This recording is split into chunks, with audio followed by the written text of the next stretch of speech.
Well, good morning, everybody. This is the day that the Lord hath made. We shall rejoice. We shall sing. We shall be glad in it. I don't know what happened today, but we going live early. It says showtime. I'm like, no, I said 9:30, but 9:17 a.m. Here we are. Here we are. So I trust that you're blessed on today. Looking forward to a phenomenal day because this is the day that the Lord has made. We will rejoice, we will sing, and we're going to make it happen.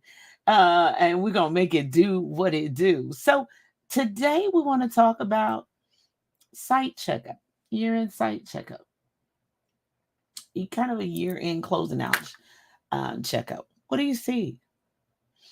It's from taken from Mark 8 and 18. Having eyes, see ye not. So as you can tell, I have these glasses on, and it helps me see better. I started wearing glasses when I was 8 years old. Um, couldn't see the board, and I was in the back of the room. So we were seated back then in the third grade in elementary. Sometimes I think they still do that in classrooms, but they arrange us in alphabetical order.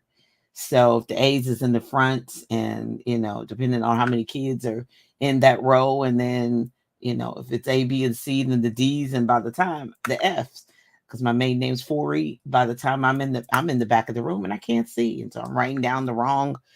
A teacher says you got it the what's supposed to happen right, but you wrote down the wrong numbers. That's when they used to write things on the board, and then you would just copy them down, and then you would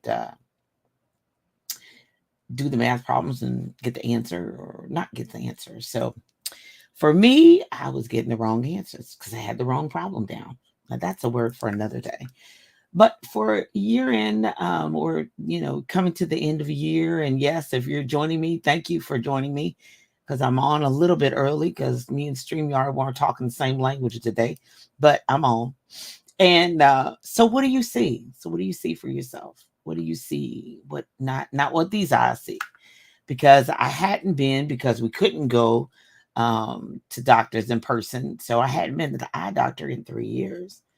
So it's I think that was the end of 2019. So it is at this recording 2022. So I said, it's time for me to go to the eye doctor.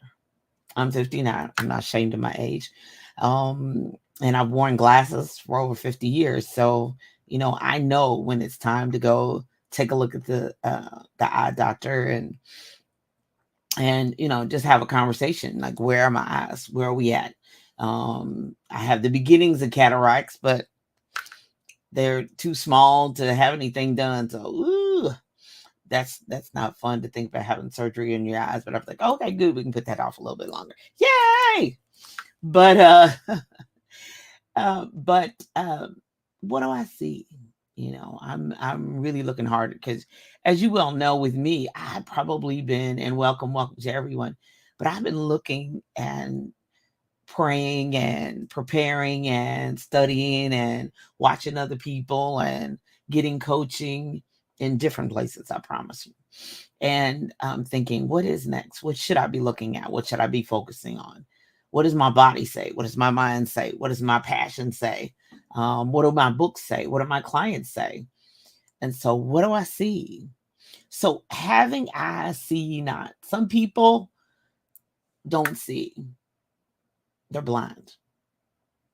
They may not be blind physically, but they're blind spiritually, and they're blind emotionally. They're blind professionally. They can't see their own gifts. And then I have a client who has um, a sight disorder, and it's a hereditary thing, but she sees very well. She may not be seen with the physical eyes, and has a family history of it, but she sees very well. She has a clear understanding of where she's going, what she wants, and the devices help her to see with their physical eyes. But there's nothing wrong with their spiritual and emotional and professional eyes. Nothing. So therefore, some of us have eyes and still don't see. I have clients all the time, and sometimes that's my job to point out to you what I see.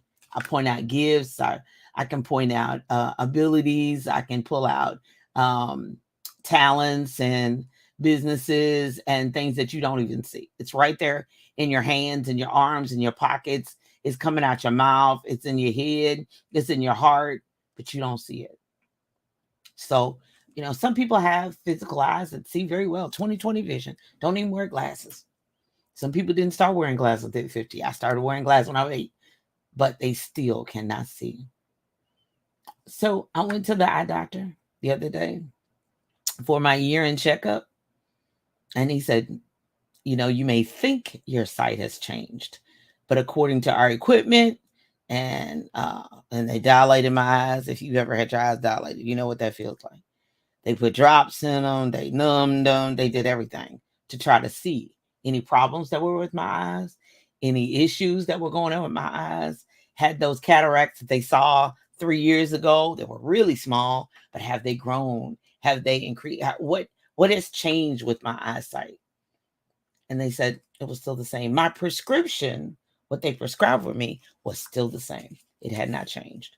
Now, they wrote a prescription out, but I could have used the old one, but the eyeglass people wouldn't have taken it. They were like, oh, this is 3 years old.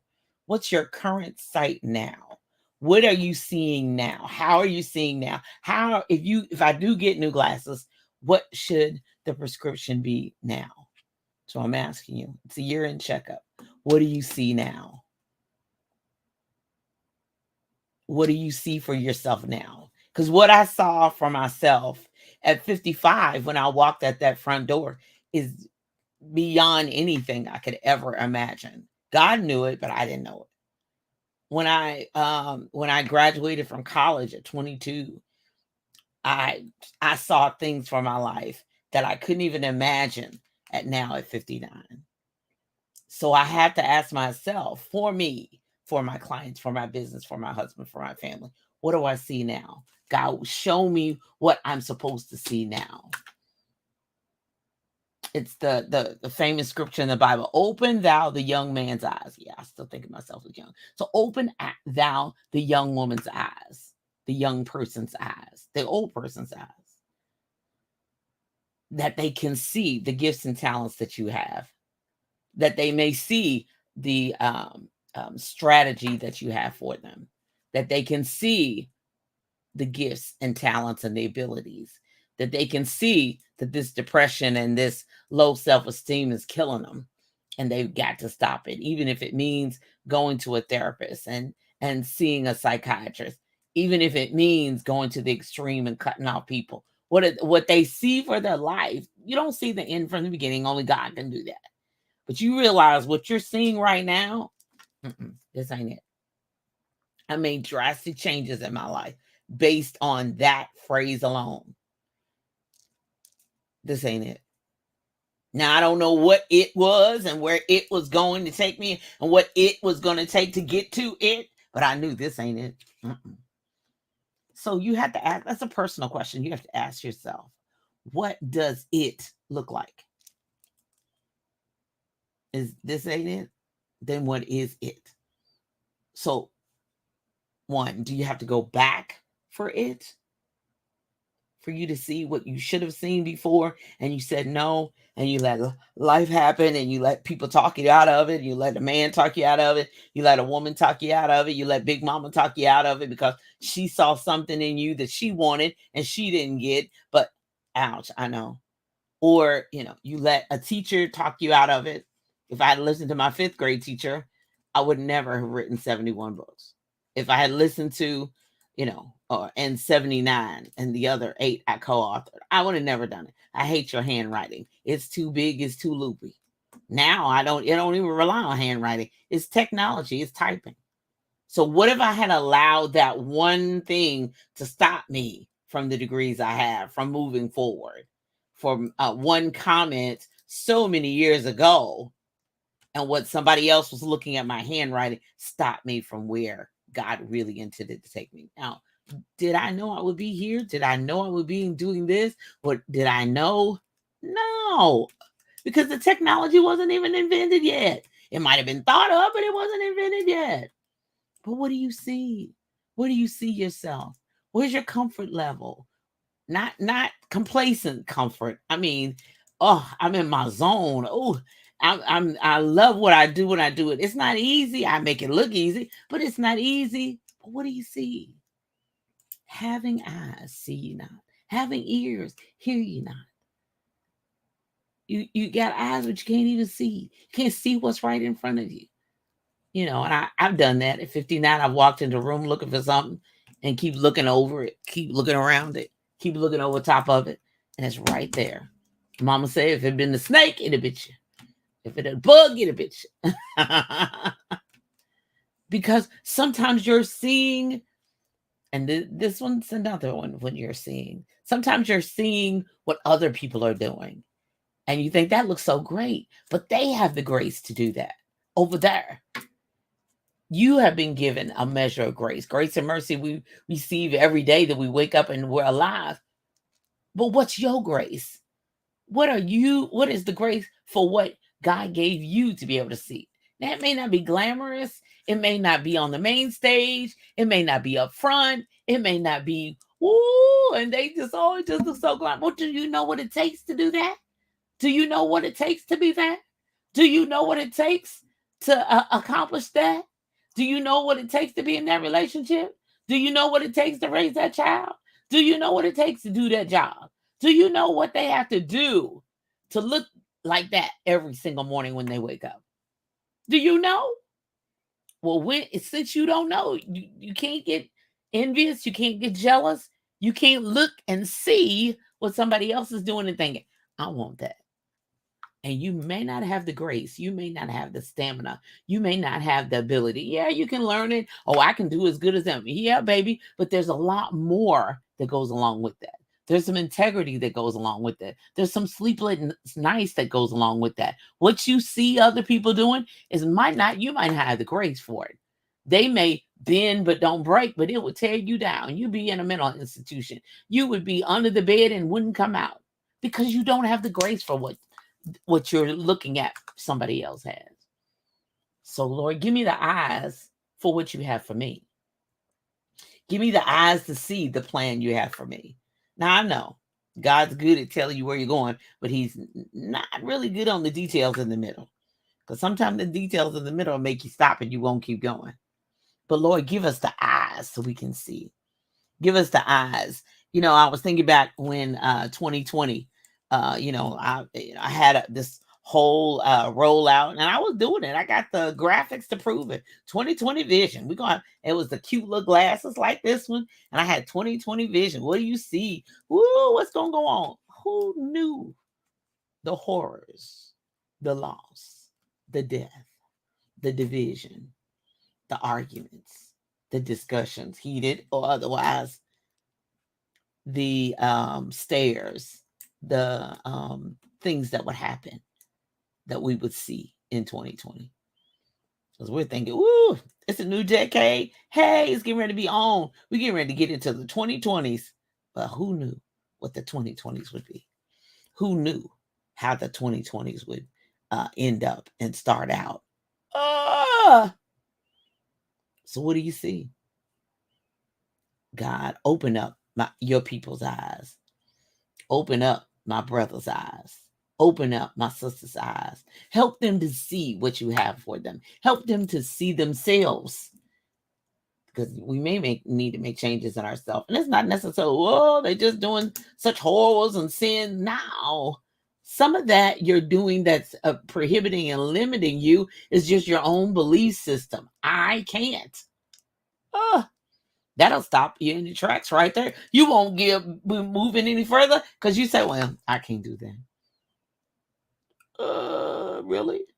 My father said, if human beings do it, you have the opportunity to make sure whatever you're striving to do that a human being is designed to do it. Now, if it's an animal or a machine or something else, but if it's designed for a human being to do it, you can do it. If you make up your mind, get the will, get the determination, study, work hard. So what do you see? Some people are stopped by what other people say. Oh, so-and-so said it, so I believe them. I trust and confidence in them. But do they know you for real? Really? Do they understand who you are for real? Who you are in God, who you are in Christ, who he called you to be? Oh my goodness. So we're talking about year-end checkups. What do you see? What's God showing you? What's he telling you? Are you asking for things and not stop talking long enough for him to tell you? Because he'll whisper in your ear, or sometimes he'll yell it to you. I'm a witness. I confess it. So what do you see? Having eyes, see you not? Having ears, hear you not? I have eyes. And Lord, I ask for that 2020 vision. Yep, I might have to wear corrective lenses. I may have to correct my behavior. I may have to adjust how I spend my time, how I spend my money, where I spend, who I spend time with. But give me the insight. Give me the foresight to be and to do exactly what you have me to do. Those of you who are joining me today, I'm sorry. Somehow I put in the wrong time, so I came on a little bit early. But watch the replay. So what do you see? Mark 8 and 18, so that you have eyes, so that you can see what God has for you. We're coming to the end of 1 year and getting ready to embark on, if God lets us live, to another year. 2020, we thought we were going to have perfect 2020 vision. Woo! That was such a cute little saying. I was so proud of my little graphics. They weren't the greatest, but they was mine. Baby, I saw a whole lot I didn't think I would want to see. I felt a whole lot I didn't think I would ever feel. I was sicker than I ever thought I would ever be. I prayed harder than I ever thought I would. But now I know God's voice better than I did before. Now I understand what he can deliver us and take us out of and bring us through to. And then he let us know when your assignment is up, you're going. If your assignment is not up, you still here. So I'm here. You're here. If you listen to me under the, as they say, the old folks say, under the sound of my voice, if you listen to the day, God has something for you to do. God has an assignment on your life. You're not going until his breath is his. He breathed into man and became a living soul. He shut it down and he breathes into you. And when he ain't ready for you to go, you ain't going. I don't care how much you pray to go, you're not going until he say go. Until your assignment is up, until your purpose has been fulfilled. And so show me what's next. Show me where I need to be. Show me where I don't need to be. Even more importantly, where should I spend my money? Where should I not spend my money? More importantly, where should I spend my time? Show me, where should I not spend my time? Because time is what I can't get back. Once I've spent it, it's spent. I can't get it back. I can't get it. It doesn't return to me. I can't, oh, okay, here you go. You get them 24 hours you wasted over there. It's such, Now, it's not a complete waste because I always learn something. I don't want to do this again. And it might have been an expensive lesson, but I know I won't do this again. So what do you see? Open thou the young man's eyes. Open thou the young woman's eyes. Open thou the senior woman's eyes. Open thou the original gangs, the OG's eyes, so that we can see what you have in store for us. Prepare us, empower us, inspire us, ignite us, so that we can fulfill the things that you showed us. I hope that helped you. I hope that blesses you. Watch the replay when you get a chance and think about it. Get your journal out. Get your notebook out. Get your phone out, whatever that is, whatever the device. And me, I've got pens all around. I got notebooks. I got all kinds of stuff, journals and stuff. And think about that, especially as the year ends, that you prepare your mind as much as possible, because there's always going to be unexpected things that happen. There's always going to be something else going to happen, and you're like, oh God, you didn't tell me about that. No, but you ready for it. Oh, you didn't tell me it was doing it. No. But I'm with you. Lo, I'm with you always, even into the end of the world. What do you see? Having eyes? Open them and see what God has in store. I trust that helps you as we do year-end checkups. I did my own personal year-end checkup with my um, as they say, my earthly eye doctor, and now I'm doing daily, hourly, almost eye checkups with my Heavenly Father, that He showed me and guide me and lead me and direct me in the places He wants me to go. Who's joining me this morning? Good morning, good morning. Oh, good morning, good morning. Hey, Leslie, how are you? Good morning, good morning, good morning. Following what he said. Yeah, yeah. The results happen. And sometimes those results following the voice of the Lord take time to do. We want immediate, we want that microwave immediate gratification. But my prayer is that you continue to move forward, that you continue to do what he called you to do, and that you continue to move forward and see what he has for you. And then he give you the strength, wisdom, and knowledge and understanding and the path and the plan, because he's got the power and the provision, but for you to fulfill his purpose. So I'm blessing God. Hello, sir. Good morning, good morning, good morning. I trust that you all are doing well and will continue. So coming up at 10 a.m. Eastern Standard Time is Live Your Best Life on envision-radio.com. You can listen via the website. Just go to envision-radio.com on your computer or mobile device and listen in, or you can download the free app, the Envision Android app. It's free to download. Now, I don't know about iTunes later, but we Android people over here. Yay! So you can also listen to the radio.net, radio.garden, Alexa, Get Me Radio, Roku, Media U, My Tuner Radio, Audacity, and tuner.co. So listen into envision-radio.com, where praise meets talk 24/7. And then coming up at 11 a.m. Eastern Standard Time, my good friend, Mr. Spike Davis and friends, the Spike Davis and Friends show. Tune in for Last Music and More. I always have some phenomenal guests and some great insight. There's also some doing good in the neighborhood people and celebrities and musicians and singers. And tune in the Spike Davis and Friends show at 11 a.m. Eastern Standard Time, right there on envision-radio.com. And then on Tuesdays, somebody say Tuesdays, the Book Business Boss show is at 10:30 a.m. Eastern Standard Time on Envision, and the replays are the Book Business Boss podcast.com. So that's at 10:30. And then coming up on Tuesdays, 11 a.m. Eastern Standard Time is the Cheryl Underwood podcast. Happy birthday this weekend to Miss Cheryl Underwood. Her podcast is heard on envision-radio.com. Wish her a happy birthday. Go to her pages and celebrate her and give her well wishes and all that good stuff right there on Cheryl Underwood's fan pages, as well as listen in to her podcast on Tuesdays at 11 a.m. Eastern Standard Time. Right after the Book Business Boss show is the Cheryl Underwood podcast. Happy birthday from Julia Royston and Live Your Best Life in the Book Business Boss show right there. Heard every week on envision-radio.com. So this week is the end of October. We've got one more day of October.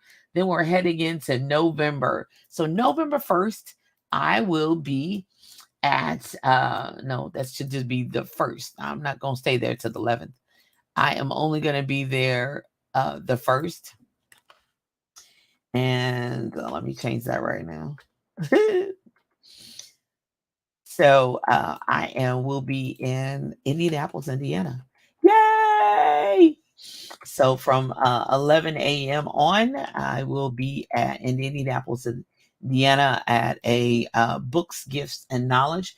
Go to my social media page and find more information, as well as that information. The flyer is there right in behind my left shoulder. I'm going to be talking about creating great kids books. I'm going to be on at 2 p.m. Eastern Standard Time. Thank you so much for Ms. Denola Burton for inviting me of DNA Publishing. I really appreciate it. We're collaborating. Yeah, other publishing companies can work together. Hey!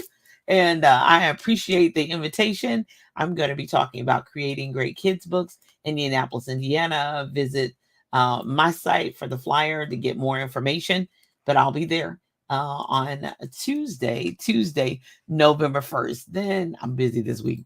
And then I'm rolling on down to Atlanta, Hotlanta, on November the 5th. the Black Child Book Fair Tour on November the 5th. That's Saturday, November the 5th in Atlanta, Georgia from 11 a.m. to 4 p.m. I'll be at W.J. Scott Elementary School, 752 Hollywood Road, Northwest, Atlanta, Georgia, along with Mr. Daryl Harvey, who is the coordinator and creator of the Black Child Book Fair Tour. So there are some phenomenal authors that are going to be in attendance. I'll have my children's books there as well. Bring your kids, tell your family, tell your friends, tell your enemies even. It is the holiday time. We are excited about all the children's books that are out there and available. So just as a sidebar, you know that only about 11% of children's books published have a main African American character. There's all about 19 to 20% of the other diverse groups, Latin American, Hispanic, Asian Pacific, the other minority groups as a whole, Native American, everybody together doesn't make what about 21%. So diversity in children's book for representation for the diversity groups is very limited. So we're out there making a difference, publishing books and getting them out there into the marketplace so that our children can see themselves. So if you're in the Atlanta area, visit us at the W.J. Scott Elementary School, 1752 Hollywood Road, Northwest in Atlanta, Georgia. And then I'm coming back home on November 10th. I'll be at Olmsted North in Louisville, Kentucky for their open house from 4 to 6 p.m. So November 10th, I'll be at Olmsted North. Me and Terrence, the terrific, my whole series, and is going to be out there and available. So if you're looking for boy books specifically, I will have those available for middle schoolers. Olmsted North, Louisville, Kentucky for open house from 4 to 6 p.m. Woo!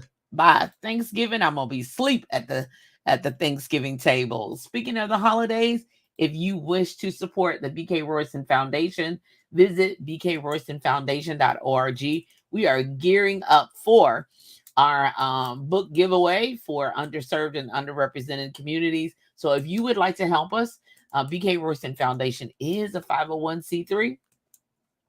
So we will be sending you a donation letter by December 31st for your contribution to help us get books and backpacks in the hands of children in our community and really across the country, because I've done partnerships with more than just the Louisville, Kentucky area, Florida, New Orleans, Seattle, other parts of the country. So I am super excited about that. I've been shipping books even overseas to Africa. And so I partner with a lot of nonprofit organizations to help bring books that have children that look like them by us for us. So visit bkroystonfoundation.org.